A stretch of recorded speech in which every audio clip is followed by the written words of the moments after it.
Kooti egobye omusango abaka wa Paalamenti omukaaga owawaabira Sipiika wa Paalamenti Byakadaga okubagoba mu Paalamenti okumala entulamusamu kye bagamba nti kyali kikyamu. Naye ndowooza ng'eggwanga tulina kutegeera embeera abalamuzi mwe bakolera nti n'emisango batandise n'okugitya. Olwaleero omulamuzi Margaret Omugulu abadde alina okutandika okuliira omusango guno era enjuyi zombi zibadde zizeetegesa wala kibabuuseeko ate okuwa ensala n'ekugobebwa. I refer this matter to Constitutional Court for appropriate action, and each party shall bear their own costs. I so order. Kinneewuunyisa nti ekintu kino kibaddewo bwe kiti. Bino bibadde kutitawa mu Kampala. Uganda yaffe kati gye tuli mu katemba ababadde balowooza nti mukyalina obuyinza ng'Abannayuganda ebyo byaggwa dda. Ye Ssaabasumba Orthodox Yona Lwanga ayambalidde President Museveni ku ky'okugaana bannaddiini okuba ku kyeboogera ku nsonga z'ebyobufuzi. Ono agamba nti Museveni kimwogeza bino lwakuba ye munnabyabufuzi ate nga talina njawulo na bannabyabufuzi balala okutola ensi yonna. N'agamba nti no obufuzi bulina kubeera bulungi ne tulowooza ddala nti ayogera mazima. Mpozi yali ayogera politics. From the very beginning yali ayogera politics we. Ategeeza nti mulimu gwabwe nga bannaddiini okulongamya eggwanga. Tetukola byabufuzi.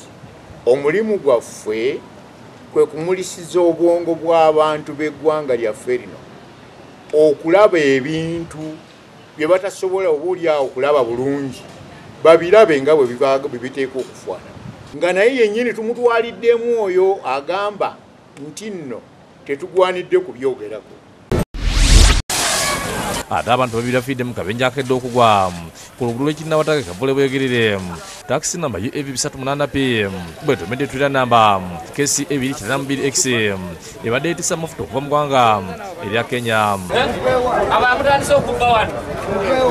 Taxi ebadde egeza kukyukira mu koona abuna abasaabaze ku ludda olulala.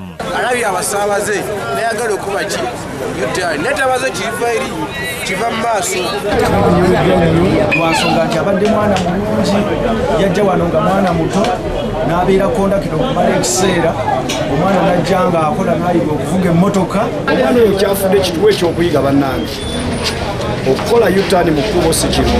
Abafudde ku likudu eriva mmotoka Swali Kawenke ne Vincent Tambaze abadde kondakita. Naye kyenkubiriza abatakisi muleme kukola ebintu ebitaliiyo mubeere abantu abalina okugumiikiriza.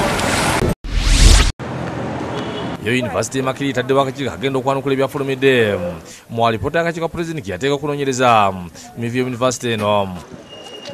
Alipoota nyina wa pulezidenti nga 29 omwezi ogwedde akakiiko kanjuddwa omumyuka wa chancellor wa University Professor Barnabas Nawangwe mu lukalala namuli lutuuziddwa ku University eno nga kakulirwa Professor William Bazeeyo. Ezimu ku nsonga ezigenda okusimbibwako essira mu alipoota eyawa pulezidenti mulimu ensimbi eziyingana n'okufuluma University, omuwendo gw'abakozi ba University n'ensasula yaabwe ebyenjigiriza, ebiwandiikibwa abayizi n'omuwendo gw'abayizi abali mu University eno. Kagitegeere bulungi kalyoke katuwe engeri University gyerina okuddamu okubikwata ku bintu ebyo byonna ebintu ebikulu nnyo ebijja okuzimba University yaffe okugitwala ate ku mutindo omulala.